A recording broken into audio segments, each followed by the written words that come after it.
Good morning, good evening, good afternoon, wherever you are in the world. This is John with Tommy's Top Picks here to bring you, well, a nice little Dynasty box break. Finally getting into these. I have some cards I'm hunting for, hoping to get some brute cards. I have a brute deck I want to build, get a little more consistency with the things. So let's jump in and see what I get. So yeah, this is being recorded Thanksgiving evening because I enjoy cards. I'm done with my Thanksgiving stuff, and I wanted to do this. I figured you guys would probably enjoy it because you're probably sitting around with not much to do. So let's crack some packs and see what I get. Chat about the economy. Might as well talk about some Black Friday stuff, and that's what we'll do. If you like the content, hit subscribe, hit that share button. Apparently it helps even if you don't share it, just hitting the share button. Hit like, all that stuff. Really appreciate the feedback and comments. I've been getting a lot of comments on a lot of our videos, and I really do like interacting with you all. So if you have thoughts on Black Friday or deals you're seeing, anything awesome, maybe your LGS is doing something crazy cool, leave it in the comments. Let people know about it. So yeah, for me, definitely into this new meta so far. I mean, I've only played a little bit. I've been playing Michael Hamilton's deck a lot, actually, the Icelander kind of hybrid. Really fun deck. Really fun deck. I mean, I cannot stress enough how awesome that guy's deck building is. I actually built it physically, so I will probably be taking that to my local LGSCC sometime soon. We'll see when I can get to it, but I should be able to. December, I think it's going to be relatively quiet, so finally be able to get back to the LGS. Played it on Talishar a lot. I've been playing some other stuff, Brute. Obviously, Tommy's been really into Arachne, so I've had a lot of practice into that. I'm enjoying the changes. I think, generally speaking, it's a good shakeup of the meta, but, it's a supplemental set for you. I understand people aren't as excited about the box breaking, and that's fine. I feel like that's becoming a pattern with supplemental sets. I'm not entirely sure why. Do you guys feel that? Let me know in the comments if you think supplementals are kind of getting a burnout vibe, like people just don't want to open it as much. I get it. There's a lot of classes, and if you're seeking for only 2 or 3 classes that you really like, then opening it doesn't make as much sense. The pools seem to be pretty spread out. There's obviously some heat in things like surgical extraction and such. But in general, it's hard to get really good cards, right? So it doesn't feel the best opening your own cases and stuff. That's my impression. Let me know what you think. If I am totally wrong and there's just nothing but goodness in there, I will say I like opening this stuff, but I like opening stuff. I probably won't open as much going forward because I end up having too many of the commons, like way more than a playset, and it's wasteful. I don't like having all these extra cards. I don't really have anyone to give them to. Before, I had a friend who was new to it, wasn't really getting his own stuff, so I kept giving him stuff to help build it out. He's no longer new to it, and he's getting his own boxes, and I don't know how much he needs those cards anymore, right? Like, it's just excessive after a while. So I'm trying to be more like conscientious about that. Anyways, let's jump into some market stuff, though, because it is Black Friday. I'm recording this the day before, but it will be Black Friday by the time you listen to this. There's some really cool stuff happening. I would say there's 3 sales I know of that are really interesting, one of which won't be relevant to you guys, but we have Amazon has a sale on a lot of Magic stuff. It's General Black Friday sale. We have TCG Player has a sale on any subscribers, which I am finally a subscriber. I did finally go ahead and do that. So you get a cashback bonus on that, which is sweet.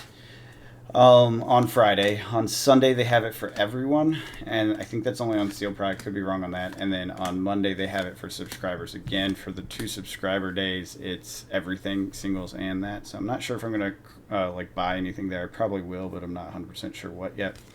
And then there's a third sale, and this is where we'll probably end up actually spending my money, is there's an LGS near us that is doing a Black Friday deal on a bunch of stuff, and so I'm going to go check out what they have. They're starting to sell Flesh and Blood singles. There's good stuff happening. I want to be supportive of my LGS. It doesn't help you guys, obviously, but I'm excited for it. So let's talk a little bit about it. The TCG Player thing is probably the most interesting. If you go on there, as of the time of this recording, so last night in your time, maybe still there, I don't know. There's a couple boxes of Welcome to Wrath First Edition for 2K, which, if you watch my market updates, that's really low. It's been 3.8 before. It's getting dumped. I don't know if it's a Black Friday thing or whatever. Obviously, these boxes are probably going to be banged up as hell. The older boxes were not the best. It's not a reputable seller. It doesn't mean much on TCG Player. It's not like eBay. It just is a person that doesn't have the star and the check mark. I mean, my shop doesn't, so I can't say that I don't trust them.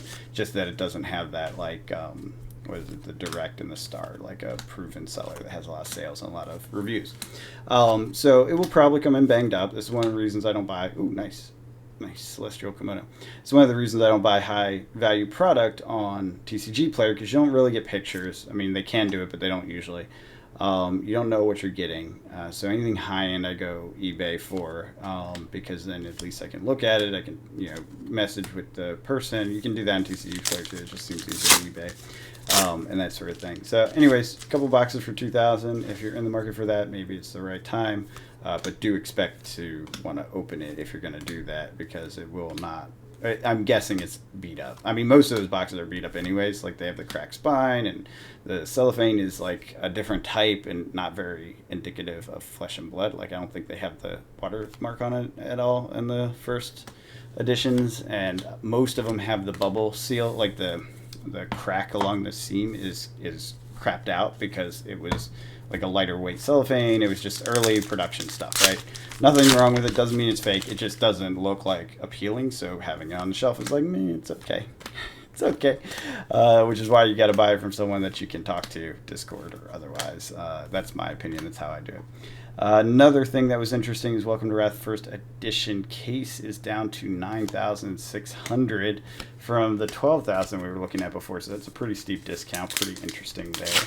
And then everything else is essentially the same. I did see the Angel yesterday or the day before. It popped up to like $700 for the full art Angel. It's now back to a reasonable price. I think $350, something like that. So we are seeing that dynamic, nice Imperial Cold Foil, Imperial Warhorn Cold Foil. Let's make some room for that. It's okay. That's not the best hit. I guess it's better than rare, right? Cold Foil rare, but it's not the best hit. Yeah, need those boots, and I don't think I need to incarnate, but I do need some cards for this. Anyways, so what was I talking about? Oh yeah, the Angel popped up really high. Back down to 300 range. The Cold Foil Legendaries are dirt cheap already. The Fable's holding up around 500, so that's pretty exciting that it's holding so much value. I'm kind of into that personally, even though it's going to make it expensive to get it. It's worth it. But everything else seems to be cooling off. I think the one thing in the Marvels that isn't is like the Crown and the Hanabi Blaster, because mech is going to be the hotness. I think it is. I think mech is the hotness going forward for this set. That's your aggro baseline. That's my guess. Anyways, let's see what else is happening. Amazon is selling Magic the Gathering. I'm kind of switching up what I'm doing. I'm looking at Pokemon stuff as my regular buy instead of Magic, because Magic keeps having these big dumps on Amazon, and you can get stuff for dirt cheap. And so waiting for that almost seems worth it. Might miss out on the collectors, right? That's the thing to think about. But they're selling Dominaria United boxes at a very steep discount on Amazon, so it's almost not worth it to buy it kind of at the set. Just wait for the Amazon dump. Now, granted, there's a chance you miss it, but with these latest sets, it feels like they're overprinting and getting really excessive with them, and so I'm not sure how much they're going to hold up in the long run anyways. So I'm just going to kind of play that one by ear. I'll still buy a collector's box and probably a set box or a draft box, depending on what the set is. If it's a really good draft experience, I'll buy the draft, etc. For each set, but I think I'm going to mostly wait for Amazon, because why bother spending money on something where they're going to, a month later, drop it down to like $80, right? And it's $115 normally, right, for Dominaria United. So I don't know, that's kind of where I am with it. There's some good stuff on the Amazon sale if you want to check it out. Definitely some older collector boxes. I definitely paid more than what's on there, which makes me, this is why I'm reconsidering the strategy. I mean, New Capenna collectors at 110, and freaking what's it called, the Commander Legend ones at 143. So Clearly, you can get discounts even on collector boxes if you're just patient and do the Amazon thing. So that's probably what I'm going to do going forward. And then to deploy my capital in a way that feels less risky, right, to create a diversified collectible portfolio, I think I'm going to move more of that capital, regular capital deployment into Pokemon because the cases are looking pretty interesting. I've been doing the data collection, which you'll start to see soon. I'll do them on Mondays or Tuesdays, probably in a couple weeks. I'll start that. But the Silver Tempest case has a little bit of an ARB opportunity right now. It just came out, so it's $581 for 6 boxes in a case. The boxes themselves go for $104, so you can tell there's a bit of an ARB there. I think what I'm going to do is look for that dip period. I'm going to watch the charts and try to time the J curve part of the case purchase. So post hype release time frame, get a case, shelf it, wait for the single boxes to go up, and then crack it and sell the individual boxes over time. That's kind of my plan. I'm kind of floating that around, thinking about it. Not really sure. Let me know what you guys think in the comments. I'd love to hear it. I do love interacting with you guys, so please do comment. If there's something I say that you think I'm just wrong, or you have other information, like you're seeing other things happen, definitely let me know. And actually, one of the things I'm curious about, what Black Friday sales are you seeing? Like, am I missing anything? Those were the big ones that I saw.